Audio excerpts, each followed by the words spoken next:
వాన్మయము. వాన్మయము అన్న అందమైన అద్భుతమైన ఈ పదానికి అర్థం వాక్మయము, వాక్కులతో నిండినది అని.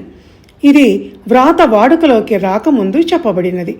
అప్పట్లో వాన్మయము అన్న మాటను గొప్ప వాక్చాతుర్యం కలిగి ఉండటం అనే అర్థంలో వాడేవారు. కానీ రాను రాను వాన్మయం అంటే వ్రాయబడిన సాహిత్యం అనే అర్థం వాడుకలోకి వచ్చింది. అయితే చాలామంది అనుకుంటున్నట్టు వాన్మయం అంటే సాహిత్యం మాత్రమే కాదు. సాహిత్యం వాన్మయంలో ఒక భాగం మాత్రమే. వాన్మయము అన్న పదానికి విస్తృతమైన అర్థం ఉంది. వాగ్రూపమైన, వ్రాతరూపమైన సాహిత్యం, ఛందస్సు, అలంకార శాస్త్రాల వంటి శాస్త్రాలు, భాషాశాస్త్రం, వ్యాకరణం వంటి సమస్త తెలుగు భాషా సాహిత్యాల జ్ఞానం తెలుగు వాన్మయం కిందికి వస్తుంది. కనుక వాన్మయం అన్న పదాన్ని అంతటి విస్తృత పరిధిలో వాడాలి. ధన్యవాదాలు.